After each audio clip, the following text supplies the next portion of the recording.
रुखसर से बुर्का का जरा पर्दा उठा दो, रुखसर से बुर्का का जरा पर्दा उठा दो। लिल्लाहि मुझे हुस्न खुदा दाद दिखा दो, लिल्लाहि मुझे हुस्न खुदा दाद दिखा दो। ऐ बहर करीम सदक़ाए हुसैन बिन अली का, ऐ बहर करीम सदक़ाए हुसैन बिन अली का। प्यासा हूँ मुझे शरबते दीदार पिला दो, प्यासा हूँ मुझे शरबते दीदार पिला दो। मैं दूर हो मजबूर हो ऐ सैयद आलम,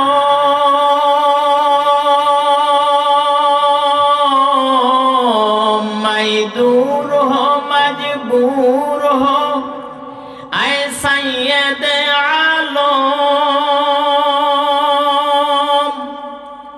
दीदार दिखाते नहीं आवाज सुना दो,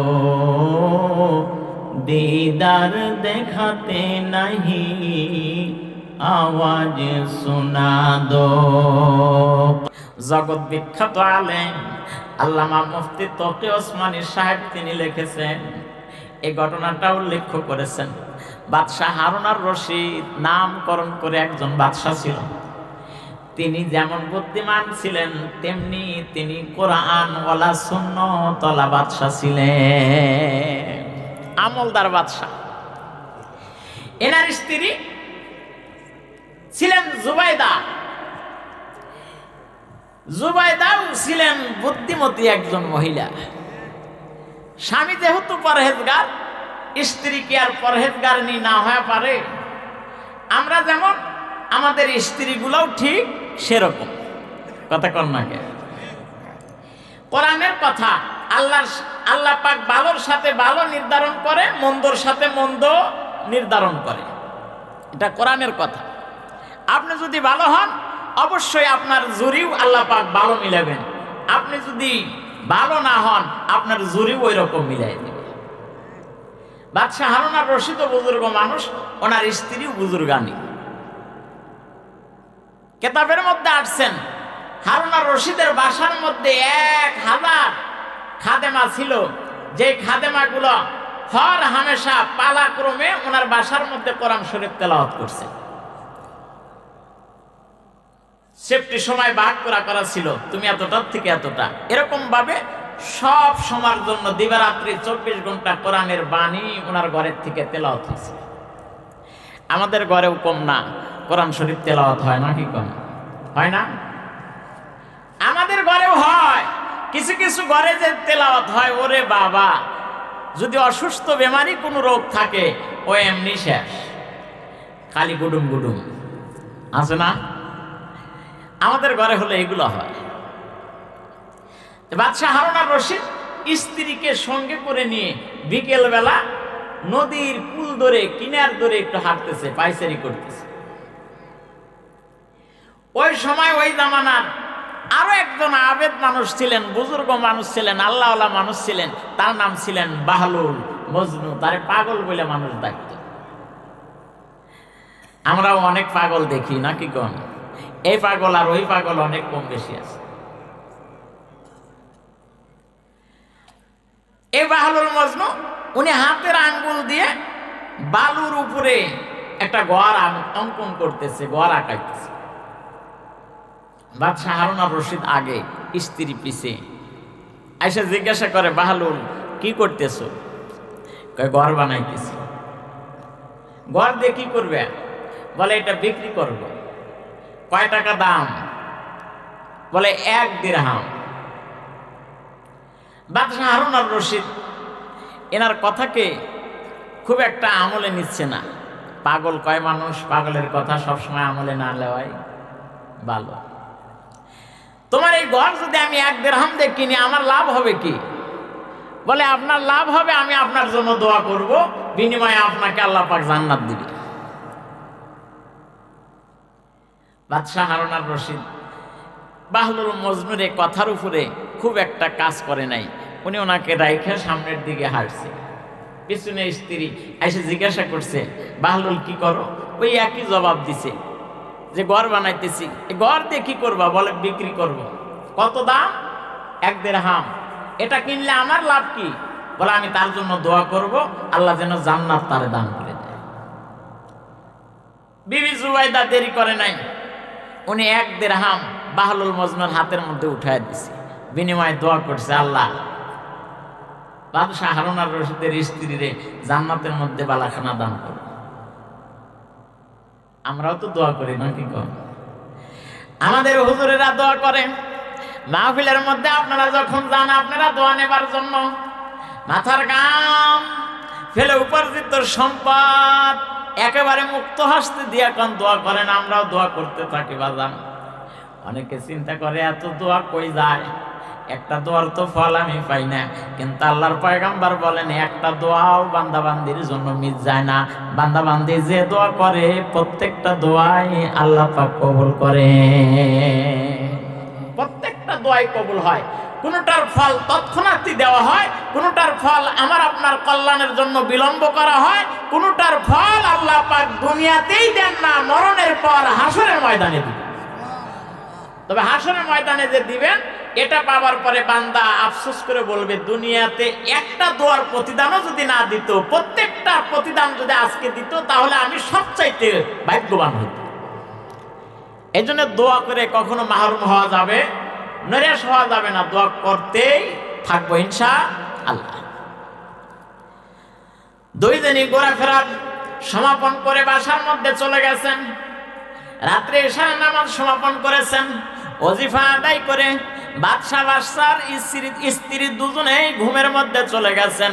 ভাইজান ঘুমের মধ্যে যাবার পরে বাদশাহ হারুন আর রশিদ স্বপ্নে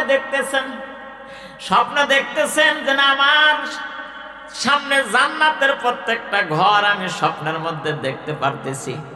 ভাইজান ওলি বুজুর্গান কেরামেরা জান্নাত দেখে, আমরাও স্বপ্ন দেখি কিন্তু জান্নাত দেখি না। কথা কন।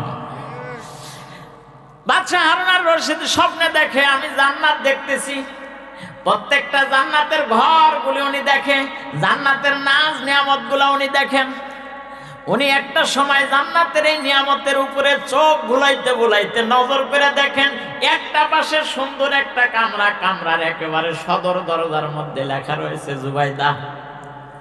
কৌতূহল বশতে উনি মনে মনে চিন্তা করেন, যেহেতু আমার স্ত্রীর নামে নাম, এই ঘরটা আমার স্ত্রীরই হবে, আমি ঘরটা একটু দেখে আসি। এই বইলা স্বপ্নের মধ্যে উনি জান্নাতের ওই ঘরের দরজা পর্যন্ত চলে গেছে। দরজা পর্যন্ত যাওয়ার পরে ঘরের মধ্যে প্রবেশ করবে। গের দারোয়ান বলে, আপনার এই ঘরের মধ্যে প্রবেশ করা যাবে না। বলে কেন যাবে না? বলে যার জন্য ঘর বানাইছি তিনি এখনো আসেন নাই। বলে যার জন্য বানাইছেন সে হলো আমার স্ত্রী, আমি তার স্বামী, আমি তার ঘরের মধ্যে প্রবেশ করার পারমিশন চাই। বলে যার জন্য ঘর বরাদ্দ করা হয়েছে তিনি না আসা পর্যন্ত কাউকে ঘরের মধ্যে ঢুকানো হবে না। যখন না করে দিছে তখন ওনার ঘুম গেছে ভাঙ্গে। ঘুম ভেঙে যাওয়ার পরে উনি চিন্তা করছেন, হায় হায় রে, আমি কেন বাহলুল মজনুর ঘর কিনলাম না?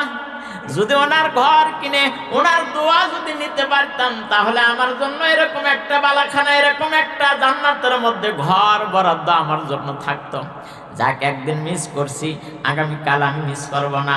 আমি ইচ্ছা পোষণ করে আগামীকালও আমি বেড়াইতে যাব, নদীর কুল দিয়ে বেড়ায় দেখবো। ভাইজান গতকালকের ন্যায় আজও স্বামী স্ত্রী দুজনে বিকেলবেলা আসছেন, আইসা দেখেন আজও বাহলুল মজনুর নদীর কিনারায় ঘর নির্মাণ করে। আজ বাদশাহ হারুন আর রশিদ জিজ্ঞাসা করে, বাহলুল মজনু রে, আজকে তুমি কি করো বলো? ঘর বানাই, বিক্রি করবা নাকি? বলে হ্যাঁ বিক্রি করব। বিক্রি করলে আমি যদি কিনে নিয়ে আমার লাভটা হবে কি? বলে দোয়া করব যেন আল্লাহ জান্নাতের মধ্যে বালাখানা দেয়। বলে মূল্য কত আজকে? মূল্যটা বলে দাও। বাহলুল মজনু ডাক দেয়, বলে আজকের ঘরের মূল্য হলো এই দুনিয়ার সমপরিমাণ সম্পদ। বাদশা হারুন আর রশিদ ডাক দেয়, বলে কেন বাহলুল মজনু? গতকালকের ঘরটাও তো এরকমই ছিল, আজকে যেরকম বানাইছো। বলে গতকালকে তোমার ছিল না দেখা দাম, আর আজকে তুমি ঘর দেখে দাম নিয়ে আসছো। মারহাবা বাজ্জা কইবেন। তার মানে বাজান, একজন ওলি আর একজন ওলির খবর রাখে, একজন নেশাখোর আর একজন নেশাখোরের খবর রাখে, একজন মদখোর আর এক মদখোরের খবর রাখে, এক নামাজি আর এক নামাজির খবর রাখে, এক বাটপার আর এক বাটপারের খবর রাখে। বাদশাহ হারুন আর রশিদ স্বপ্ন দেখেন, আর সেই স্বপ্নের খবর বাহলুল মজনু জানে। গতকালকে ছিল না দেখে, আজকে তুমি দেখে আসছো, সুতরাং এই দুনিয়ার সমপরিমাণ সম্পদ হলো আমার এই ঘরের দাম। ভাইজান, এত দাম কেন চাও? বাহলুল মজনু ডাকতে বলে গতকালকে আমি বলছিলাম তুমি ঘর দেখতে পাও নাই, কিন্তু আমার কথার উপরে তোমার বিশ্বাস ছিল না। আজকে তুমি দেখে আসছো ঘর, বিশ্বাস করে আসছো, সুতরাং এর মূল্য অনেক বেশি। ভাইজান, এ কথা আমি কেন আপনাদের সামনে নিয়ে আসলাম? আমি আপনাদেরকে একটা মেসেজ দিতে চাই। আলেমে দ্বীন উলামায়ে কেরাম জান্নাতের বয়ান করেন, জাহান্নামের বর্ণনা করেন, হাসর নাসরের বয়ান করেন।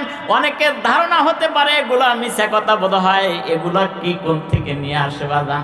আসলে মিথ্যা কথা না, এগুলার বাস্তবতা আল্লাহ পাক কোরআনের মধ্যে স্পষ্ট করে বলে দিয়েছে বাজান।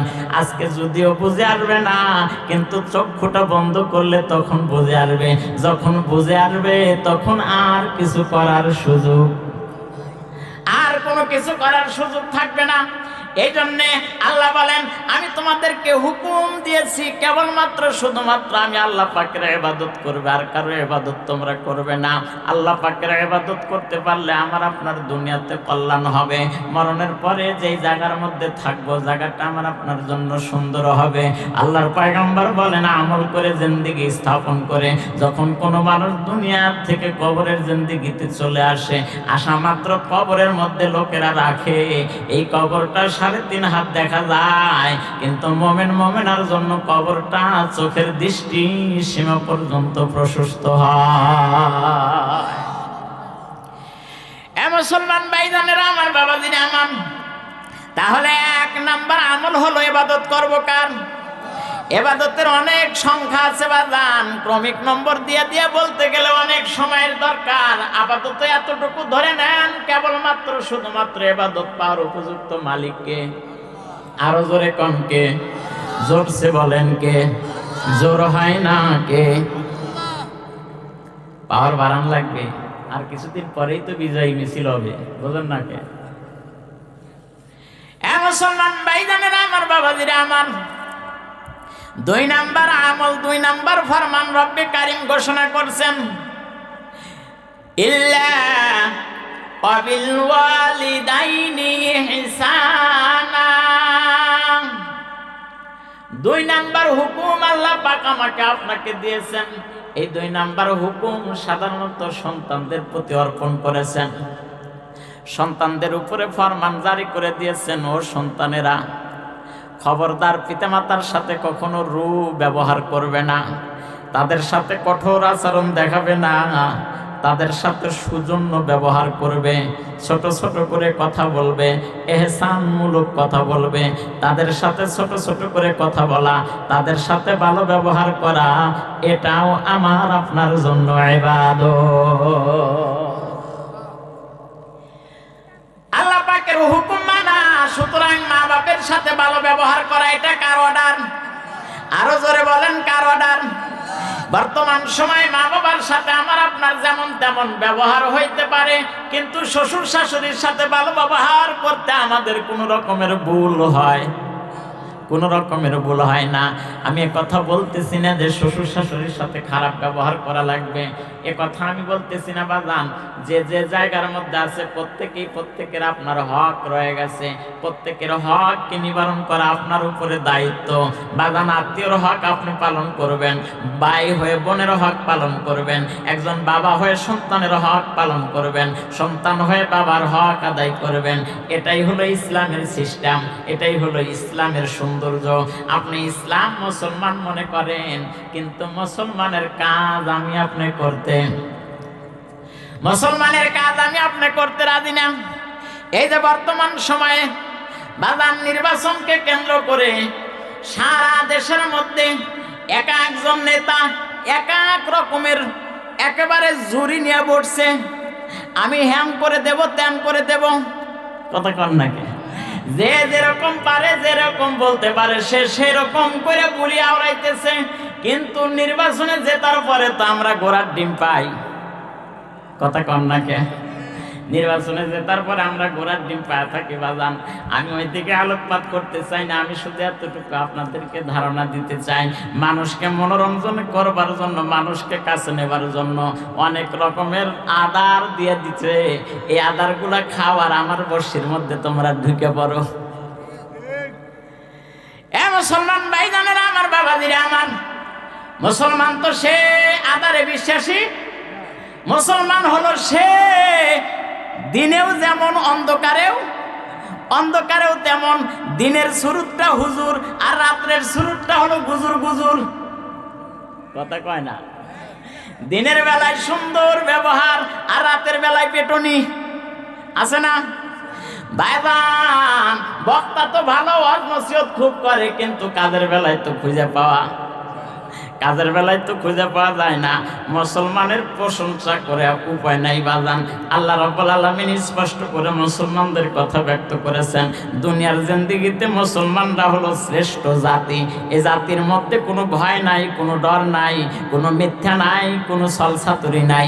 এটা হলো মুসলমান। জোরে বলেন মারহাবা। ভারতের একটা জায়গা, কান্দোলা নামক একটা জায়গা আছে।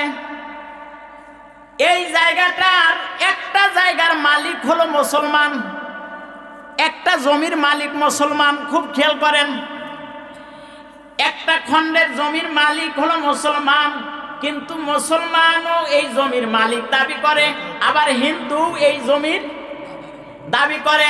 এরকম দাবি করলে হলো মুসলমান অন্তত আমার এলাকায় বড় ভাইও দাবি করে, ছোট ভাইও দাবি করে।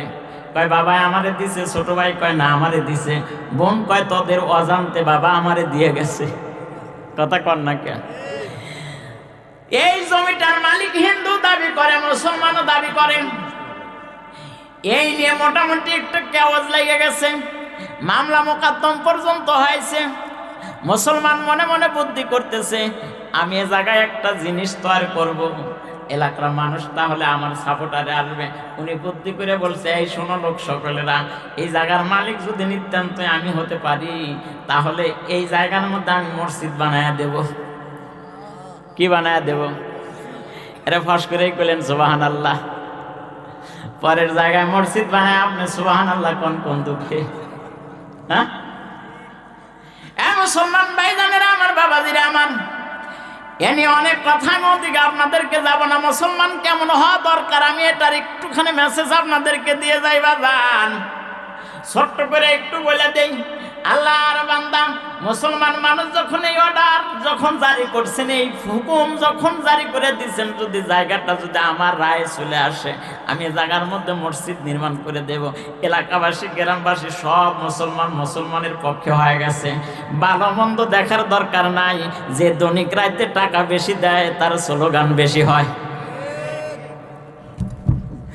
চরিত্র দেখার দরকার নাই, গোষ্ঠী দেখার দরকার নাই, বংশ দেখার দরকার নাই। পকেটে যদি আসে টাকা, তখন নেতা মারে ফাঁকা ফাঁকা। এই হলো আমার আপনার অবস্থা। কে দাড়িয়ালা, কে টুপিয়ালা, কে জুব্বালা, এটা তো দেখা যাবে আসলে ইমানের সময়। আপনি মনে করবেন যে হুজুর যখন ওয়াজ নসিহত করে, না জানি এটা আল্লাহর ওলি, কিন্তু না, ওয়াজ নসিহত করলে আল্লাহর ওলি হয় না।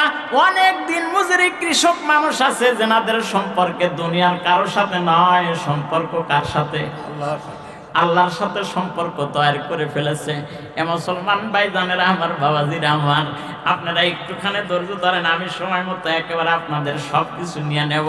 এই মুসলমান যখন এই চিন্তা চেতনা করছে, এলাকার মানুষ সব একতাবদ্ধ হয়ে গেছে, হিন্দু মানুষটাও একতাবদ্ধ হয়ে গেছে। উনি খালি আফসোস করে বলেন, সব মানুষ তো তার পক্ষে চলে গেল, আদালত পর্যন্ত চলে গেছে, জজ সাহেব সিদ্ধান্ত গ্রহণ করছে, আসলে কিভাবে এটা মীমাংসা করবো, তোমরা একটু আমাকে পরামর্শ দাও।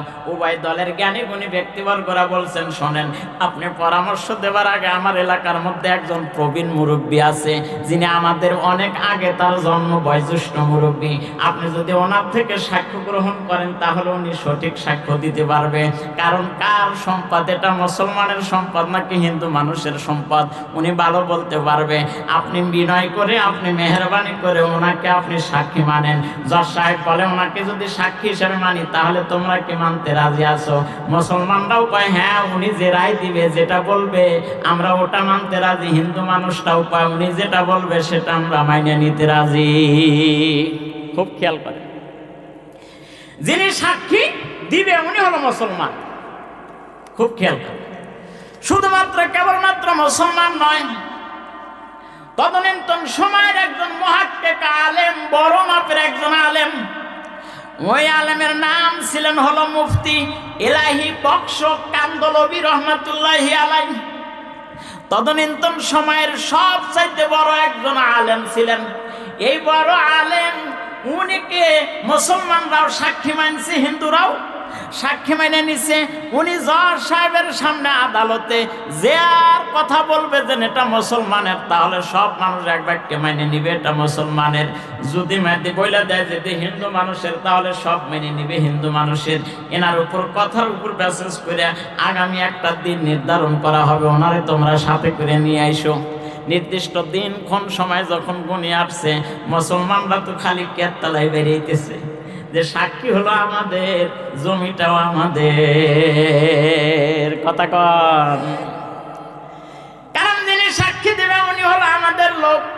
তারপরে আবার হুজুর মানুষ, এ তো আর মিছে কথা কওয়ার কোনো সুযোগ। আর আমরা তো আর এখানে ফুটবল খেলার মাঠ বানাবো না, আমরা বানাবো হলো মসজিদ। নাকি কন? স্বভাব হিসেবে আমি আর আপনি হইলে ন্যায় হোক আর অন্যায় হোক বলে দিতাম, ধরো এটা তো হেকাল থেকেই আমাদের সঙ্গে। নাকি কন আপনারা? কিন্তু আদালতের নির্দিষ্ট সময়ে যখন আদালতের কার্যক্রম উপস্থাপন হয়েছে, জজ সাহেব ওনারে ডাক দিচ্ছেন। বুড়ো মানুষ লাঠির মধ্যে বল করে বিচারকের সামনে দাঁড়ায় গেছে। জজ সাহেব ডাকতে বলে, হুজুর আপনি বলেন, এই যে যেই জমিটা নিয়ে বিরোধ চলতেছে, এই জমিটার আসলে মালিক কে, হিন্দুরা নাকি মুসলমানেরা? আল্লামা মুফতি ইলাহি বক্স কান্দলবী রহমাতুল্লাহি আলাইহি, উনি কিছুক্ষণ সময় নীরবতা পালন করে জজ সাহেবের সামনে ডাক দিয়ে বলতেছেন, শোনেন, আমার জানা মতে এই জমিটার মালিক হলো হিন্দু মানুষ। মুসলমানের আফসোসের মধ্যে পড়ে গেছে, হায় হায় রে, কাকে সাক্ষী বানাইলাম, এ সাক্ষীরা আমাদের বিপক্ষে কাজ করলো। জজ সাহেব ডাক দিয়ে বলেন, আজকে মুসলমানরা হেরেছে। কারা হেরেছে? মুসলমানরা হেরেছে। জজ সাহেব বলেন, আজকে মুসলমানরা হেরেছে কিন্তু ইসলাম জিতে গেছে। সুবহানাল্লাহ, জোরে কোন। মুসলমানরা হেরেছে, ইসলাম জিতে গেছে। বিচারক এমন কথা কেন বললেন? কারণ বিচারক একজন হিন্দু মানুষ। বিচারক ডাকতে বলে, মুসলমানরা আজকে হেরে গেছে, ইসলাম জিতেছে। তার মানে হলো ইসলাম কখনো মিথ্যার আশ্রয় নিতে বলে, ইসলাম কখনো মিথ্যার আশ্রয় নিতে বলে নাই। আজকে যদিও সাময়িক সময়ের জন্য মুসলমানরা হেরে গেছে, কিন্তু সত্য প্রতিষ্ঠিত করবার কারণে এর উত্তম প্রতিদান অবশ্যই এনারা পাবে। বাদাম আদালতের বাহিরে নয়, ওই দরবারের মধ্যেই হিন্দু সম্প্রদায়ের যত লোক ছিল সব লোকেরা এক বাক্যে বলে উঠলো, আমরা আজকের রায়ে সন্তুষ্ট পোষণ করলাম। তবে এই সন্তুষ্ট পোষণ রায়ের মধ্যে আমরাও একটা রায় জজ সাহেব সাক্ষী দিয়ে বলে যায়, যায়, যদি জমির মালিক আমরা হয়ে গেলাম, আজকে আপনার হাত ধরে আমরা মুসলমান হলাম, আর মুসলমান আর হিন্দু একতাবদ্ধ মিলে মুসলমানের সাক্ষ্য প্রদান করে এই জমির খণ্ডের মধ্যে আমরা মসজিদ নির্মাণ করব। জোরে করে বলেন না মারহাবা।